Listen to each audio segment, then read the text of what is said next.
Hey, everybody, and welcome to the second episode of Ask Rad and Friends. So, if you if you're new to Ask Rad and Friends, we wanted to do something where we would have a second show that was separate from Ask Rad. That was like 15 to 20 minutes, not too long for people's attention spans these days, but where we could talk about really fun things, do a little bit of education, give you something to laugh about, give you something to think about. So our first episode last week was with a wonderful, she calls herself a wealth numerologist astrologer. Her name is Tanya Gabrielle. She was fantastic.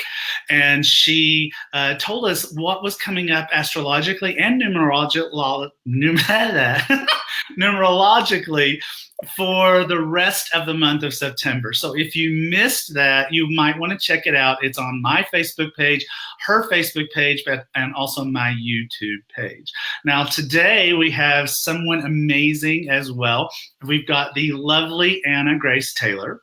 I met Anna many years ago, and we became fast friends. Anna is an angel expert, as well as has a voice, a singing voice of the angels, and has become a very dear friend and a peer and a colleague that I consider to be extremely precious and dear to me. So, hey Anna, welcome to Ask Rad and Friends.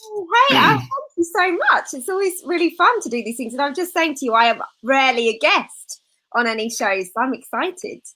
Yay, you're a guest today. So this actually worked out great. We had a different guest scheduled for today, and he had to move his timing, which works out perfectly because Anna doesn't know this, but on Magical Things, my radio show, which follows this at 2 p.m. Pacific, 5 p.m. Eastern, I'm talking about working with angels. And so this is just, it worked out perfectly. The angels do this kind of thing.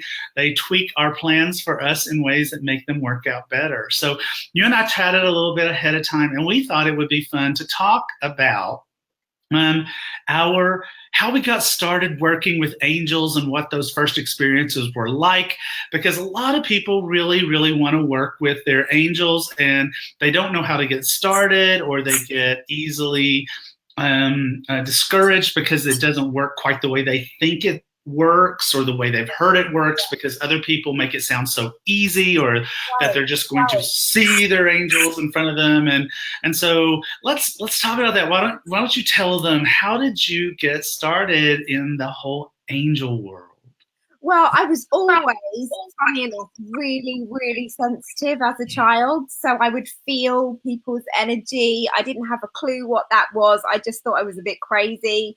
I wasn't brought up in a household at all that talked about angels. So I just thought that I was weird, and that I could tell what other people were feeling without really knowing. And I didn't know what that meant at all. Like, I had no frame of reference for it. And when I was a teenager, I started to have different alternative treatments and healing because I wasn't very well. And I would have discussions about energy, and then I would start to feel it even more through my body. And I'd be like, oh, that's what it is. Oh, cool. Okay. And then as I was about 20, I started to see like flashes of light out the corner of my eye.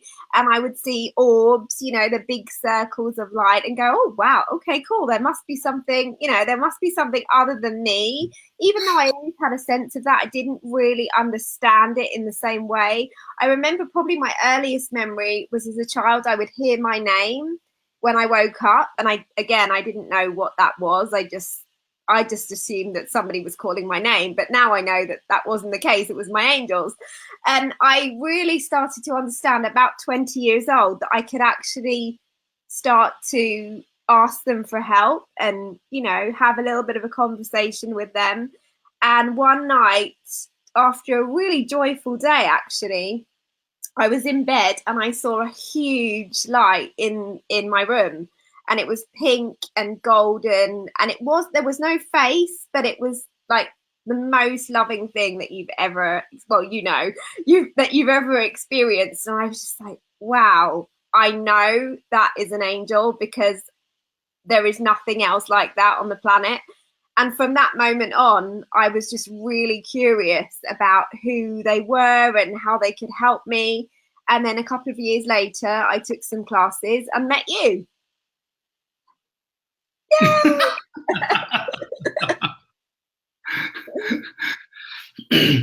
So, you know, and it's so funny because it's like I think a lot of people have the same experience. It's I was a very sensitive kid. I had my first interaction with my primary guardian angel Joshua when I was 5 years old, and though not really understanding at that time that that's what was happening, that's what and I just, my mom loved angels, but my mom was into angels in this whole other way. She had the bumper sticker that said, never drive faster than your angels can fly. And she had a coffee mug that said, have you hugged your angel today? And she always wore angel jewelry and stuff. But, and it's like, I know my mom believed in angels in every conceivable way, but it never occurred to her that she would be having a dialogue or, getting messages or assistance or any of those kinds of things. And so when I, was also in my early 20s is when I started to go, this whole religion thing, not working for me, not working.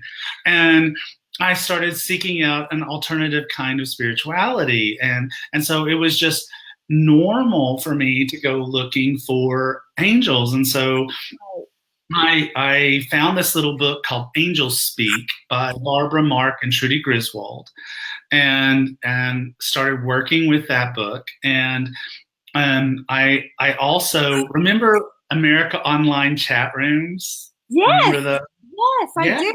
Although it feels like about 100 years ago now, but yeah. It was actually 134 years ago. And so there was this chat room called Angel Speak.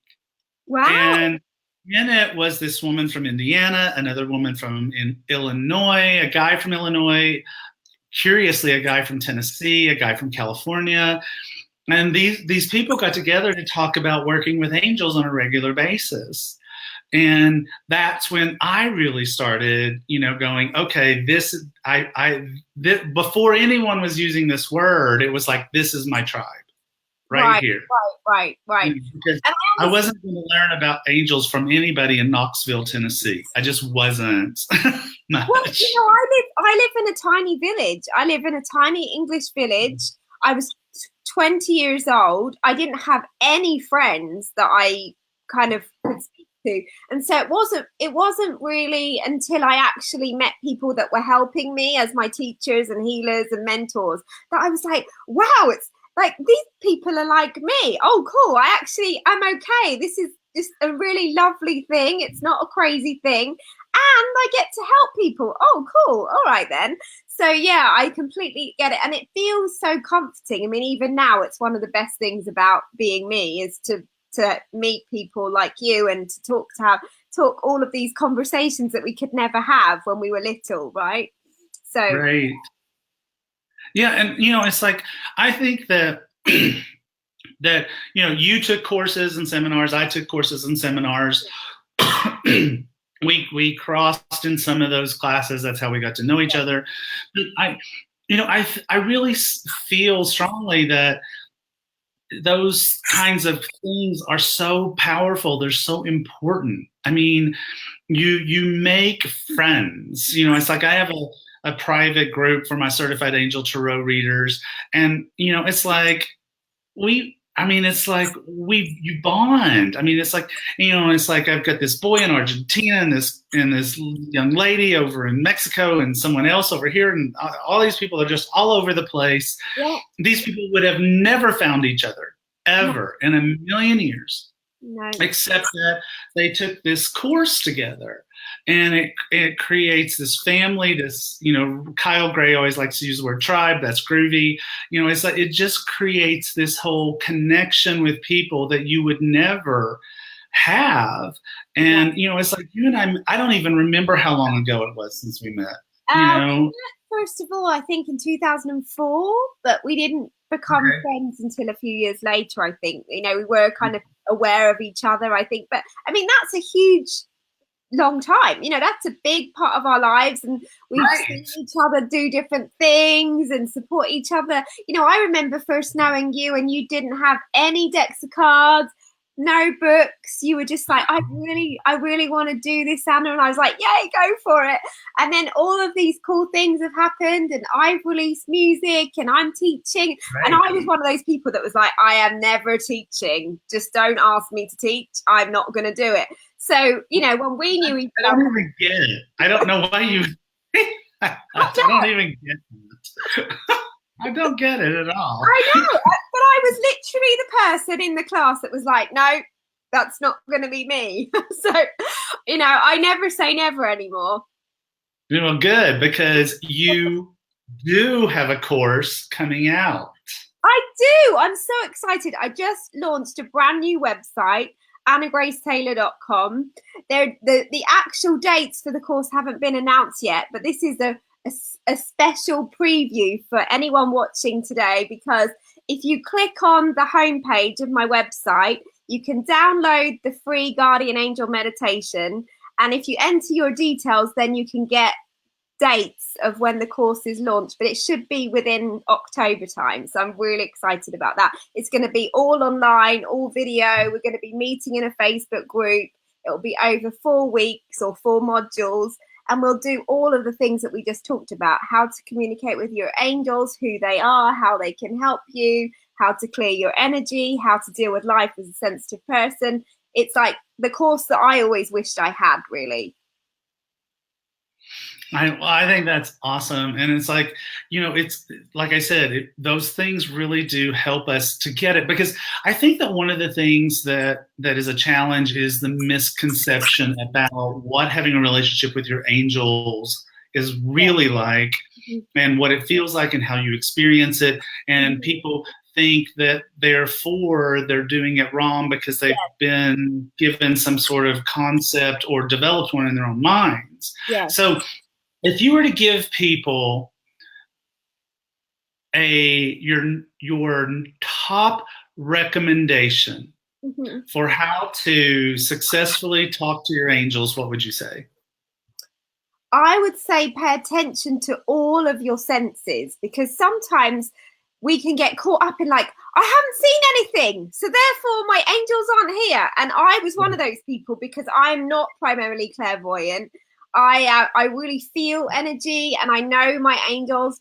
But when I learned that actually, like, that repetitive thought that keeps coming to me, or that flash of inspiration, or that goose pimple feeling, or the great idea that I have that keeps going over and over in my head, or the voice that comes to me, they're all ways that the angels communicate with us.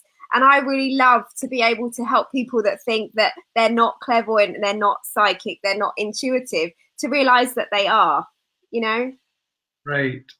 And the other thing that I would, if I would give people my number one recommendation, it would be practice, practice, practice. Yes. And trust, trust, trust. And trust, trust, trust. Yes, you know me so well. Practice, practice, practice, and trust, trust, trust. In the magic, right? Yeah, I mean, it's like it doesn't have to be. I mean, it's best if it's a daily practice to talk to your angels, but it doesn't have to be a daily practice. But it kind of has to be a daily practice at the beginning. I think so. I think so. And just getting into the practice of, I am going to ask my angels because they are there and because they want to help me. It's a given that they want to help me. And so when I ask, I am opening up their help, their support, because they're going to just be sitting around waiting for us to ask otherwise, right? Right, exactly. They are waiting for us to ask. It's like, I tell people all the time, it's like, put a Post-it note that says ask on your bathroom mirror, on the dash of your car, on, and then move it around, because we become desensitized to the fact that Post-it note that says ask is on our mirror. We just stop seeing it. Yes. So move it around and stuff, because it's like, that's the number one thing that, even angel people, like, well, I'm presuming, but even angel people like us can go, oh, it's 3 o'clock in the afternoon, I never asked my angels for help today. Oh, for sure. I like, like we all have days when we're like, oh, this is such a crazy day, or I'm really struggling with this piece of writing or whatever. And you're like, oh man, I haven't even asked my angels, and Right. so, yeah, we're all human, right? We all do that. It's just that we have to get into the practice. And so therefore, as you say, the daily reminders or something, I often keep like a crystal with me, or I'll have a picture that reminds me of the angels just to remind me by my computer, like ask the angels to help. Exactly. Absolutely. So, Anna, we're coming to a close. Tell people how they can find you. You can find me on my website, annagracetaylor.com. As I said, you can sign up for the free Guardian Angel meditation there, and you'll receive all my news and inspiration. Or you can also find me on Facebook, of course, Anna Grace Taylor, and I just post every day there. I have a weekly reading video that I share and a daily angel message now. So I'm pretty active on Facebook and Instagram. So you can find me on all of those. And she has a really, really big following. So check her out so that you can be a part of that really, really big following. And just out of curiosity, I mean, your album, is it still is it on your, can they find it on the Yeah. There's a song there, and actually you can go to the website on the music page. There's all the music. You've got my album already here, which is how Radley first kind of connected with me, and my latest song is You Saved Me. There's actually a song called You Know Me on my album, and that's all about how the angels talk to us. So if you want that, you can find that on my website too. Yeah, I'm telling you, people, she has the singing voice of an angel. So check it out. In the meantime, I do want to tell you guys that my newest product or book, The Compendium of Magical Things, is available for pre-order. It comes out December 4th. And we have a launch page, a Facebook page for The Compendium of Magical Things, where you can get $120 worth of free stuff, magical gifts, meditations, videos, all kinds of super cool stuff. And if you just pre-order the book. So just all kinds of fun magical things that we put together, and so it's there. So Anna, thank you so much for being with us today. Next week on Ask Rad and Friends, we will have my dear buddy Colette Barron Reed, and I'm sure we'll be talking about cards. In the meantime, don't forget that in just 40 minutes or so, my radio show, Magical Things with Radley Valentine, will be showing up on hayhouseradio.com or on the app if you prefer. And I'm gonna be talking more about how to talk to your angels, very specific information on how to connect with your angels and how to set up a dialogue on a regular basis. In the meantime, this has been Ask Rad and Friends with Anna Grace Taylor. And make it a magical week, you guys. Mwah. Bye.